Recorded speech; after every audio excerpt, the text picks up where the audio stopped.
The human's name was Ethan Cole, and he was not the kind of man people wrote stories about. He was quiet, practical, and tired of moving from one rented place to another. When he saw the old house at the edge of town, he did not feel excitement. He felt relief. It was cheap, empty, and far from people who asked too many questions. The house had been standing there for decades. Its paint was peeling, its windows dusty, and its wooden door made a long, tired sound when opened. The real reason it was cheap was simple. No one wanted it. The locals believed something was wrong with the place. Some said it was haunted. Others said animals went missing near it. Ethan did not believe in such things. He believed in fixing broken stuff and starting over. On the day he moved in, an old neighbor watched him from across the road. The man finally spoke when Ethan carried boxes inside. "Don't touch the floor," the neighbor said quietly. Ethan paused. "The floor?" The old man nodded once. "Just don't." Then he walked away. Ethan shook his head and went inside.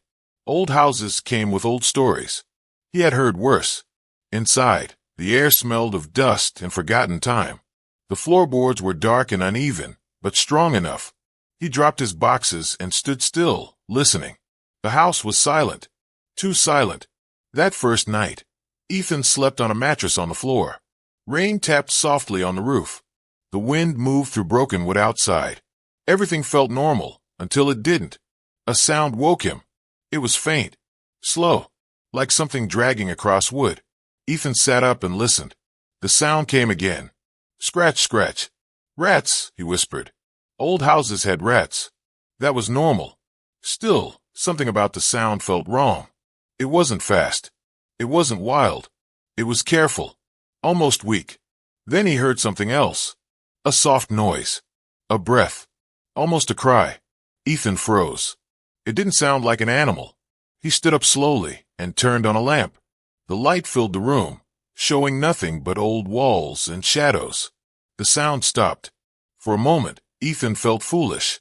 He lay back down. Minutes passed. Then the sound returned, stronger this time. Tap, scratch, tap. It was coming from under the floor. Ethan's heart began to beat faster. He got up and followed the sound to the living room. The floorboards there looked older than the rest. One board, near the corner, was slightly raised. He knelt down. "Hello," he said softly. The sound stopped. Ethan told himself to walk away. He told himself to wait until morning. But curiosity has a quiet power. He pressed his hand against the loose board. It moved. From beneath the floor came a sound that made his breath catch. A weak, shaking sob. Ethan stood up quickly. His mind raced. Someone couldn't be under his house. That was impossible. The house had been empty for years. He grabbed a flashlight and a small crowbar from his tools. As he worked the loose board free, dust rose into the air. The wood creaked loudly, like it was warning him to stop. When the board finally came up, a dark space opened beneath it. The air that came out was cold, and it smelled wrong. Ethan shined the flashlight inside. At first, he saw only dirt and shadows. Then the light touched metal. Bars. A cage. His hands began to shake. Inside the cage, something moved. Ethan stepped back, his heart pounding in his chest. Slowly, something shifted into the light. A small shape. Thin arms wrapped around knees. Long hair hanging over a face. Then the face lifted. Two large eyes looked back at him. Not human. Not animal. Terrified. The girl inside the cage was not from Earth. Her skin was pale with strange markings. Old scars covered her arms and neck. Fresh wounds still looked red and painful. She pressed herself against the bars, shaking. She did not scream. She did not attack. She simply stared at Ethan with fear, so deep it hurt to see. Ethan dropped the flashlight. It rolled across the floor, the light spinning wildly. His mind refused to understand what his eyes were seeing. This was not a dream. This was not a story. This was real. Who did this to you?" he whispered. The girl did not answer. She only reached out slowly, her hand stopping just before the bars, as if afraid he would hurt her. At that moment, Ethan understood one thing clearly. The house was never empty. It had been hiding a secret beneath its floorboards. And that secret was alive. If you enjoy slow, suspenseful sci-fi stories like this one. Consider subscribing to the channel so you don't miss what happens next. Ethan did not move for several seconds. His body felt heavy, as if the house itself was holding him in place. Beneath the open floorboards, the cage sat half buried in dirt, old and rusted, like it had been there longer than he could imagine.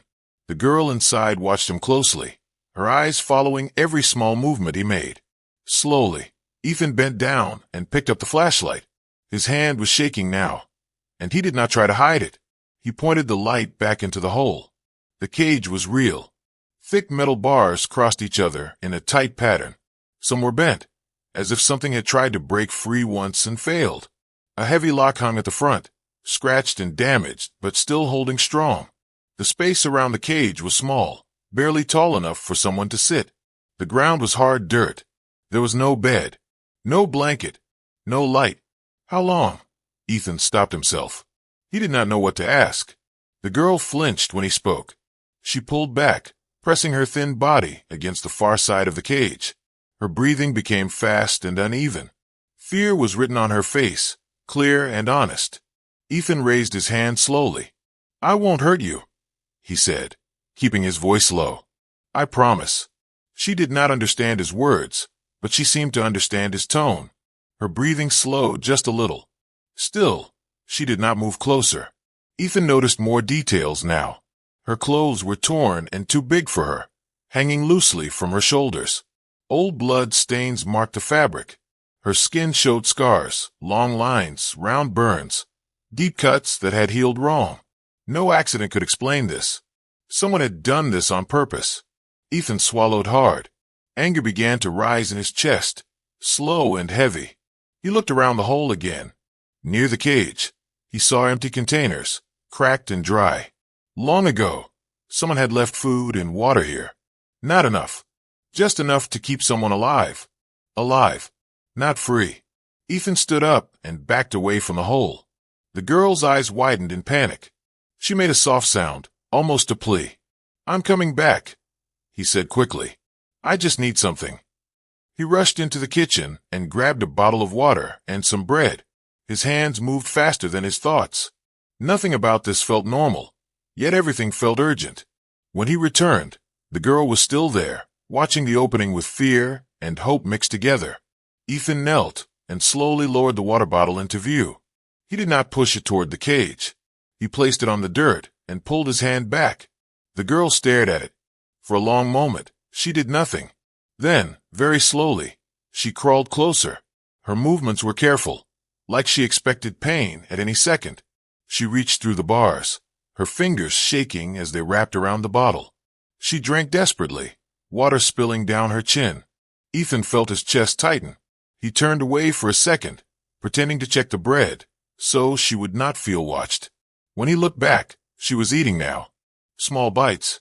Slow. Controlled. Like someone who had learned that food could be taken away at any moment. "You're safe," Ethan said quietly, though he was not sure it was true yet. After she finished, she looked up at him again. Her eyes were calmer now, but still filled with deep sadness. She touched her chest with one hand and said a word he did not understand.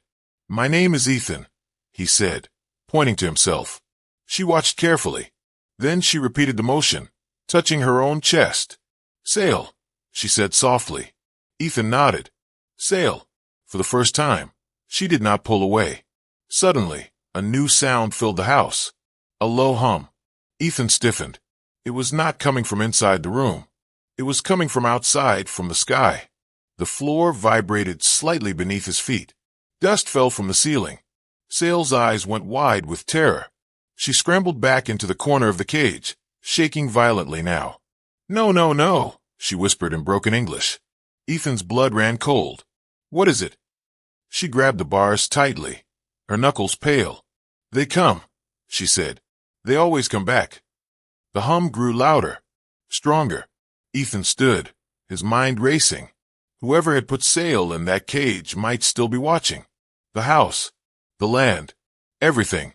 He looked down at her again, at the scars, the fear, the small hope she had shown him only moments ago.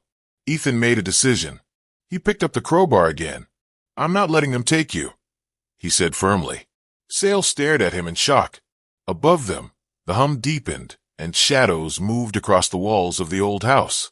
Something powerful was coming, and for the first time in years, Sale was not alone. Ethan moved slowly, careful not to scare her again.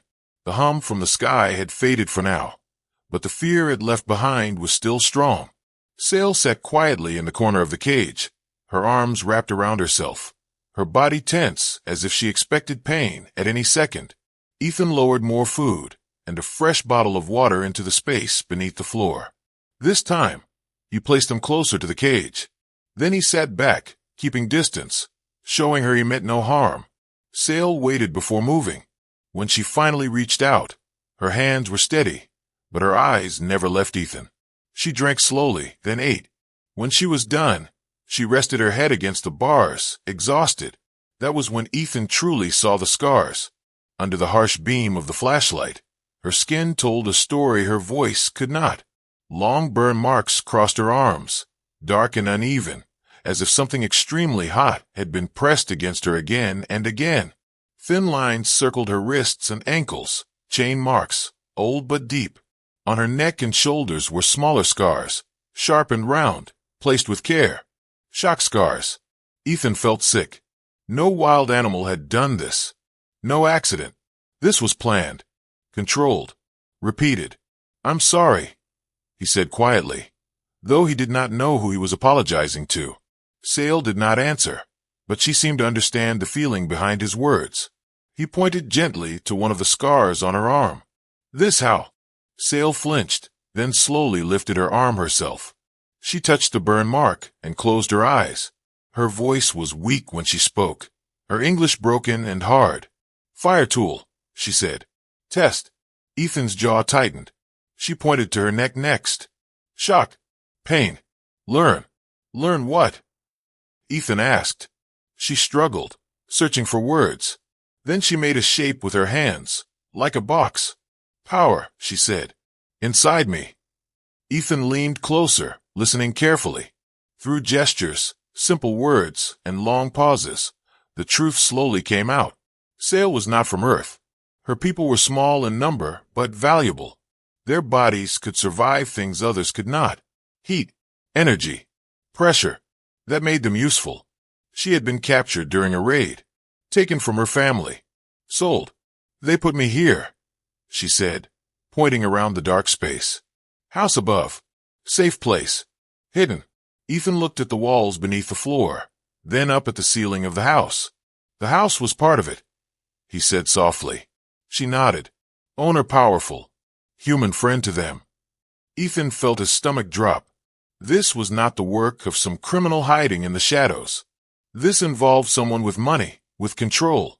Someone who could buy a house, just to hide a living cage beneath it. How long? Ethan asked. Sale held up her fingers, then lowered them, confused. Time clearly meant something different to her. After a moment, she said quietly, many cold seasons, many hot seasons. Years. Ethan closed his eyes. The idea of someone surviving like this for years made his chest ache. Alone. Hurt.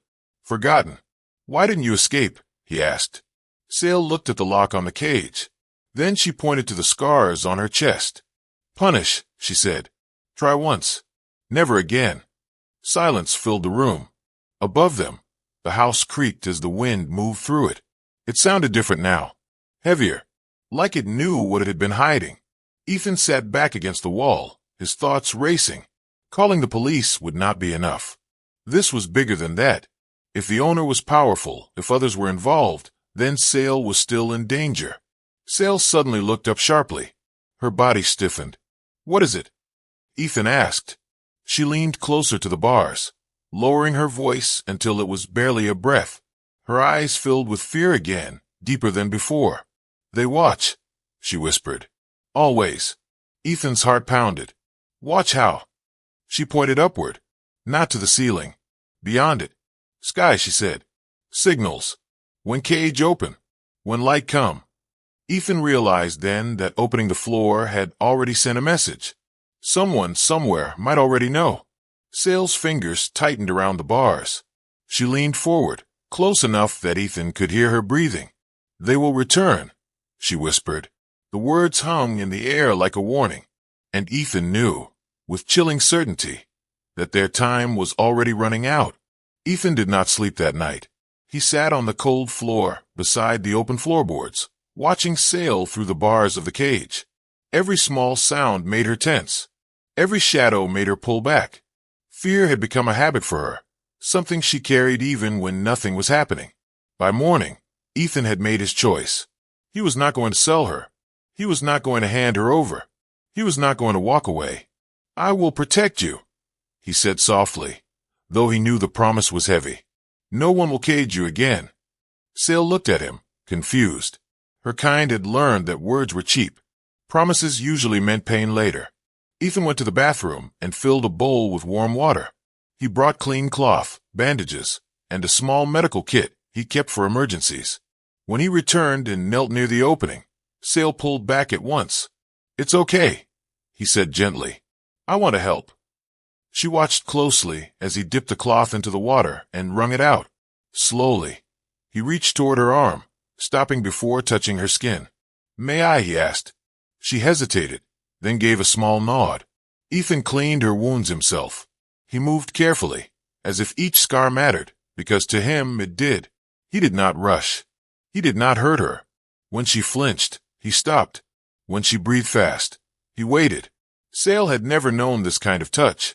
Other beings had treated her like a thing, a test subject, a tool. They spoke about her body, not to her. They wrote notes while she screamed. Pain had been part of learning, but this human spoke softly. He asked. He waited. "You are safe," he said again. She studied his face, searching for lies. She found none. "You different," she said slowly. Ethan looked up. "Different how?" She struggled for words. "Others hurt. Humans told me monsters." Ethan blinked. "Monsters." She nodded. "Galaxy stories. Humans dangerous. Humans cruel. Humans kill." Ethan felt a strange sadness at that. "We can," he said honestly. "But we choose not to. At least not like that." Sail's eyes softened slightly. "Why help me?" she asked. "Because it's wrong," Ethan replied without hesitation. "What they did to you. What they're still doing." That answer seemed to shake her more than anything else. Over the next hours, trust formed slowly. Not suddenly. Not easily. But it formed. Sail spoke more, her English still broken but clearer than before. She told Ethan pieces of her past. Her people were small and rare. Their bodies could hold and control energy in ways others could not. That made them valuable. That made them hunted. "They take us," she said. "Use us for power. For war. For machines. Why not humans?" Ethan asked. Sail looked at him with something close to awe. "Because humans protect weak," she said.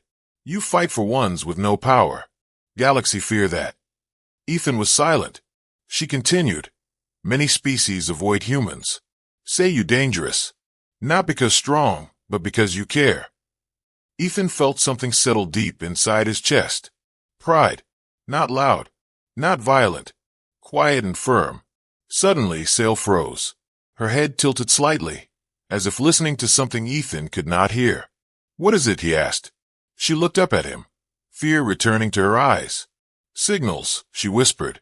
"Long range. Military." Ethan's blood ran cold. "How far?" he asked. She closed her eyes, focusing. "Not here yet," she said, "but close. Near your world." Ethan stood slowly. He looked up at the sky through the dusty window, knowing he could not see what she sensed. Somewhere beyond Earth, engines were waking, weapons were being armed, and humanity was about to be tested, not by strength, but by the choice it made next. The sky changed first.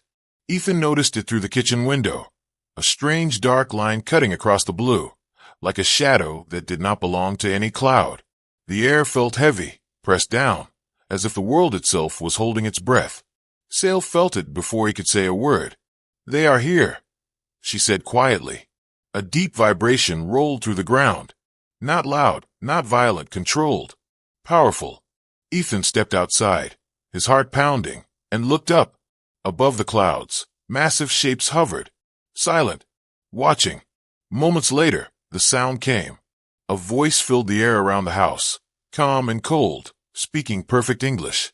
Human resident. This property is under our claim. Return the asset you have uncovered. Asset. Ethan's hands clenched into fists. Sale stood behind him now, no longer hiding beneath the floor. She stayed close, her body tense, but her eyes steady. She had seen this before. The demands, the threats, the taking. You mean her? Ethan said aloud. His voice shook, but he did not step back. Yes, the voice replied. She belongs to us. Interference will result in consequences for your species. The air grew colder. The shadow above the house widened. Ethan took a slow breath. She belongs to no one, he said, and you're not taking her. There was a pause. Then the voice hardened. Your planet is fragile. Your city's exposed. You will comply. Sale flinched, but Ethan felt something rise in his chest, not fear, but anger. You caged her, he said. You hurt her. You hid her under my house like trash. You don't get to make demands. Another pause. Longer this time. You are one human, the voice said. You cannot stop us. Ethan turned slightly and looked at Sale. I'm not alone, he said.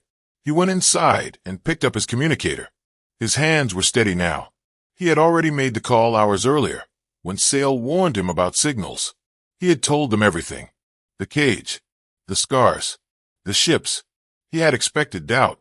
He had expected silence. Instead, he had been told, stay where you are. Help is on the way. Now his communicator buzzed again. This is Earth Defense Command, a firm voice said. We have visual contact. Stand by. The shadow in the sky shifted. Sale looked at Ethan, confusion and disbelief in her eyes. They believe you, she asked. Yes, he said simply. We listen when someone's being hurt. The alien ships lowered slightly, their presence pressing harder against the air. The voice returned, sharp with warning. You are making a mistake. We will erase this settlement. Before Ethan could respond, the sky changed again. New shapes appeared. Sleek, fast, human. They tore through the clouds with a sound like thunder, positioning themselves between Earth and the alien vessels. Lights flared. Weapons powered up, not firing, but ready. The alien voice faltered. Human military, this does not concern you. A new voice answered, calm and unshaken. You abducted a sentient being. You tortured her. You hid her on our world. This concerns us. Sale stared upward, her mouth slightly open. She had never seen this before. They stand, she whispered. Yes, Ethan said. We do. The alien ships shifted, clearly reassessing. For the first time, hesitation entered their movements. Sale's hands trembled, not with fear this time, but something else. Understanding. Others bow, she said softly. They trade. They give us a way to survive. Ethan looked at her. We don't. The silence in the sky stretched. Then, one by one, human warships locked into formation, weapons fully armed, systems online. The message was clear. Earth was not backing down. And for the first time since her capture, Sale believed something she had never dared to believe before. Humans did not bow easily. They stood their ground. The air above Earth was tense, but no weapons fired. Human warships held their position in perfect order, forming a wide shield between the alien vessels and the planet below. There was no panic in their movement, no wild threats, just calm control. Sale watched from the ground, standing beside Ethan. Her hands were shaking again, but this time it was not fear alone. It was confusion. They are not attacking, she whispered. Why? Ethan looked up at the sky. Because we don't need to, he said. A secure communication channel opened between the ships. Images and data streams crossed space in seconds. Ethan had already given his statement. Now, something else appeared on the shared display. Clear recordings. The cage beneath the floor. Close images of Sale's scars. Medical scans showing old burns, shock damage, and forced restraint. Human voices spoke, one after another. Doctors. Scientists. Officers. All calm. All clear. This is torture. This is illegal confinement. This violates every known sentient rights agreement.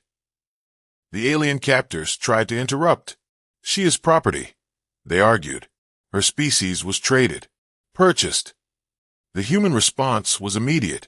There's no law, a human commander said firmly, that allows ownership of a thinking being. More data appeared. Old treaties, galactic agreements, rules many species ignored when it suited them. Humans did not ignore them. They enforced them. Sale listened, barely breathing. She had seen powerful species bend laws, twist words, or simply destroy evidence. She expected threats, violence, fear. Instead, she saw unity. Human ships moved together. Human voices spoke together. Not loud, not angry, certain. The alien vessels shifted uneasily. You cannot judge us, one of them said. You are new to the greater galaxy. Then consider this our introduction, the human commander replied. Silence followed. Then slowly, the alien ships powered down their weapons. They had been outnumbered, outmaneuvered, but more than that, they had been exposed. Galactic observers arrived soon after. Neutral forces, legal authorities. They reviewed the evidence. They examined Sale's injuries. They heard her broken words and saw her fear. The ruling was clear. Sale was free. Not rescued. Not taken. Freed. The cage beneath the house was opened by human hands, carefully, respectfully. When the lock fell away, Sale did not move at first. Freedom felt unreal. Dangerous. Ethan knelt and offered his hand. You don't have to, he said. Only if you want. She stared at his hand for a long moment. Then she took it. When she stepped out of the cage, her legs nearly gave out. Ethan supported her, steady and patient. No chains followed her. No guards grabbed her arms. The alien captors were taken into custody. Not beaten. Not destroyed. Arrested. Justice, not revenge. Later, as the sky cleared and the ships withdrew, Sale sat inside the house, wrapped in a blanket. Sunlight filtered through the dusty window. She had never felt it like this before. Warm, safe. You can go with your people, Ethan told her gently. Humans won't stop you. Sale looked at him, then at the floorboards, then at the open sky beyond the window. My people run, she said softly. Always hiding, always giving us away. She placed a hand over her heart. Here you stand. Ethan did not answer. He let her decide. I stay, she said finally. If you allow. Ethan nodded. You're welcome here. She searched for the right word, then spoke it with care. You are not my owner, she said. You are my guardian. The word felt right. Outside, the last human ships held position for a moment longer, silent, watchful, before slowly standing down. The galaxy had learned something new that day. Humanity's greatest strength was not its weapons. It was its choice. The old house did not look special from the outside. Its paint was still faded. Its roof still creaked in the wind. Cars passed it without slowing, and people walked by without knowing what had happened beneath its floor. But across the galaxy, the house had become something else entirely. A symbol. Stories spread quickly among the stars. Not exaggerated ones. Not heroic speeches. Just facts. A human bought an old house. A cage was found. A living being was freed. And an entire species stood together, not to conquer, but to protect. Other civilizations listened. Some in disbelief. Some in fear. Some in quiet respect. Humans were no longer seen as unpredictable newcomers. They were seen as something more dangerous. Principled. Sale healed slowly. Human doctors treated her with patience. No machines forced her body. No pain was used to learn. Each scar was cleaned, studied, and respected. Some would never fade, but they no longer hurt as they once did. She learned Earth languages better. She learned how humans lived, how they laughed loudly, argued openly, and still stood together when it mattered. She learned that kindness was not weakness here, and she grew stronger, not just in body, but in spirit. At night, she sometimes spoke with her people through long-distance signals. They were afraid at first, afraid of humans, afraid of punishment. Sale told them the truth. Humans are dangerous, she said. There was silence on the other end.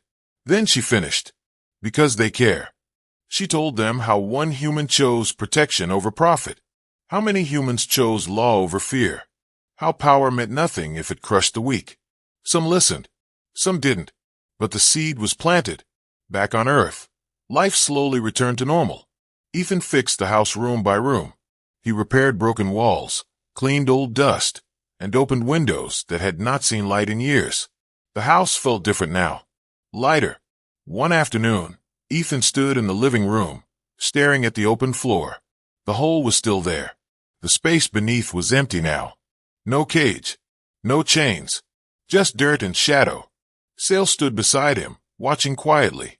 You don't have to close it yet, she said. Ethan shook his head gently. It's time. Together they worked. Ethan lowered fresh wood into place. New floorboards, smooth and strong. Sale handed him tools, learning each one's name. When the last board was set, Ethan paused. The cage lay outside in the yard. Bent. Broken. Useless. Ethan lifted a tool and struck it once. Then again. Metal cracked. Bar snapped. The lock shattered. Sale watched without fear. When the cage was nothing more than twisted scrap, Ethan stepped back. He did not smile. He did not cheer. He simply nodded. Inside, the house was quiet. Not the heavy silence of secrets, but the peaceful silence of something finished. That night, Sale sat by the window, looking at the stars. Ethan sat across the room, reading, letting her have space. You could have walked away, she said softly. Ethan looked up. I know. You didn't, she said. No, he replied. Sale turned back to the sky. My people will remember this place, she said. Not the house. The choice. Ethan closed his book. That's enough. She smiled a small, real smile. Outside, the world moved on. Governments debated. Galaxies whispered. Power shifted quietly. But inside the old house, there was no speech. No flags. No celebration. Just two lives changed. Sometimes humanity is strongest in silence.